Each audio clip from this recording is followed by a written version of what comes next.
నీలగిరి వెంకన్న దర్శనం కోసం పడే ఇక్కట్ల కన్నా తిరుపతి కొండన్న సందర్శనం కోసం పడే కష్టమే 1000 రెట్లు మిన్న. అవును, ఈ మాట అనేది ఎవరో కాదు, సాక్షాత్తు ఆయన్ను ఎన్నుకున్న అక్కడి ఓటర్లే. అధికారం దక్కక ముందు తమ నాయకుడు పలికిన ప్రగల్భాలు ఇప్పుడు ఆయన గారి చేతులు చూసి వారంతా నివ్వెరపోతున్నారు. ఓవైపు ద్వారపాలకుల ఓవర్ యాక్షన్, మరోవైపు అధికారుల ఇష్టారాజ్యం వెరసి ఆ నియోజకవర్గంపై ఆ నాయకుడు పూర్తిగా పట్టు కోల్పోయేలా చేస్తున్నాయి. ఇంతకీ ఎవరా నేత, ఏమా కదా?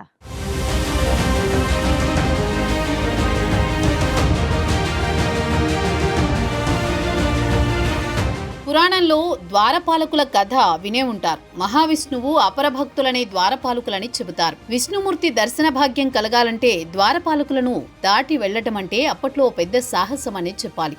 ఇప్పుడు ఇది ఎందుకు గుర్తు చేయాల్సి వచ్చిందంటే సరిగ్గా ఇలాంటి కథే నల్గొండ నియోజకవర్గంలో రిపీట్ అవుతోందట.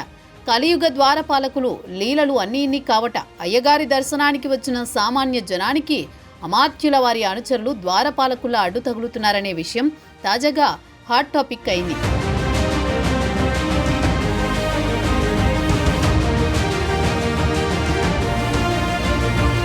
అనుచరులు చేస్తున్న అతి కారణంగా ఫైర్ బ్రాండ్ గా ముద్రపడ్డ మంత్రి కోమటిరెడ్డి వెంకటరెడ్డి విమర్శలు మోయాల్సి వస్తోంది.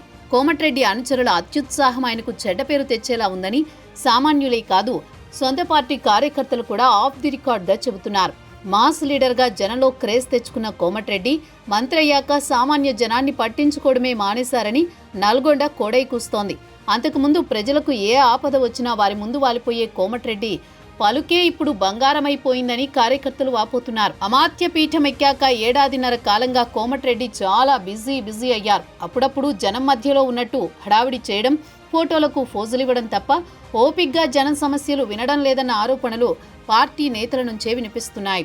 మంత్రి కోమటిరెడ్డికి లెఫ్ట్ రైట్ అనుకున్న అనుచరులు హవానే కొనసాగుతోంది.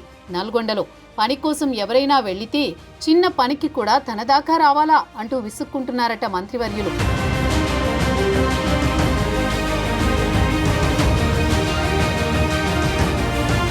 వెళ్లి మా వాళ్లను కలవమని నిర్మోహమాటంగానే చెబుతున్నారట. ఇక నల్గొండలో మరో ప్రచారం కూడా హల్చల్ చేస్తోంది. మంత్రిని కలవాలంటే ముందుగా ఆయన అనుచరులను ప్రసన్నం చేసుకోవాలట. కాదు కూడదని డైరెక్ట్ గా వెళ్లారు.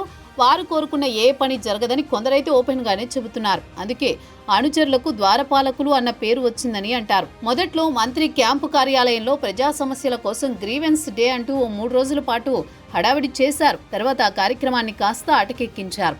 పోనీ ఆ 3 రోజుల్లో ప్రజల నుంచి వచ్చిన ఫిర్యాదులేమైనా పరిష్కరించారా అంటే అది లేదు. గ్రీవెన్స్ డే ఎత్తేసిన దగ్గర నుంచి ప్రజా సమస్యలు గాలి కుదిలేశారన్న చర్చ నల్గొండలో ఊపందుకుంది. ఇదిలా ఉంటే అధికారుల పోస్టింగులు, బదిలీల దగ్గర నుంచి ఏ ఇతర చిన్న పని కావాలన్నా ద్వారపాలకులు రేటు ఫిక్స్ చేస్తున్నారన్న ఆరోపణలు బహిరంగంగానే వినబడుతున్నాయి. సెటిల్మెంట్లు, దందాలు కూడా వారి కనుసన్నల్లోనే జరుగుతాయనేది కొందరి వాదన. మంత్రి కోమటిరెడ్డి ప్రధాన అనుచరుడొకరిని మినహాయిస్తే ద్వారపాలకుల అవతారమెత్తిన కొందరు నేతల తీరు మంత్రికి చెడ్డ పేరు తెచ్చేలా ఉందంటున్నారు పార్టీ వర్గాలు.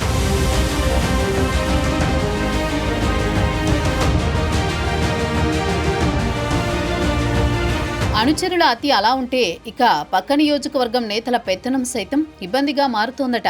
మంత్రికి ఏమైనా సమస్యలు చెప్పుకుందామని వస్తే సామాన్య జనాన్ని దరిదాపులకు కూడా రాకుండా చేస్తున్నారట ఆయన దగ్గరి అనుచరులు. మంత్రి చుట్టూ ఎప్పుడూ ఉండే భజన పరులు తప్ప కొత్తవారికి స్థానం ఉండదని పార్టీ కార్యకర్తలు కూడా తెగ ఫీల్ అయిపోతున్నారట. ఏ పని లేకున్నా మంత్రిని అంటిపెట్టుకోవడం, పైరవీలు, దందాలు చేయడం తప్ప సామాన్య ప్రజలను కలవనీయకుండా ద్వారపాలకులు అడ్డు తగులుతున్నారంటున్నారు నల్గొండ ప్రజలు. ఈ మధ్య చిన్న కార్యక్రమానికి కూడా మంత్రి కోమటిరెడ్డి హెలికాప్టర్లో చక్కర్లు కొట్టడం కూడా ప్రజల్లో నెగిటివ్ టాక్కు కారణమైందట. 100 కిలోమీటర్లు కూడా లేని ప్రాంతానికి హెలికాప్టర్లో ప్రయాణం చేస్తూ ప్రజాధనాన్ని దుర్వినియోగం చేస్తున్నారని ప్రతిపక్ష నేతలు విమర్శలు చేస్తున్నా లైట్ తీసుకుంటున్నారట మంత్రి. మొత్తానికి అమాత్యుల వారు ఆకాశంలో విహరిస్తుంటే త్రిశంకు స్వర్గంలో ద్వారపాలకులుంటే కార్యకర్తలు నేలచూపులు చూడాల్సి వస్తోందట. ఈ వ్యవహారం చూసి మాస్ లీడర్కి ఏమైందని ముక్కున వేలేసుకుంటున్నారు ప్రజలు. మరి ఇప్పటికైనా మంత్రి, ఆయన అనుచరుల వైఖరి మారుతుందో ఇలాగే కొనసాగుతుందో చూడాలి.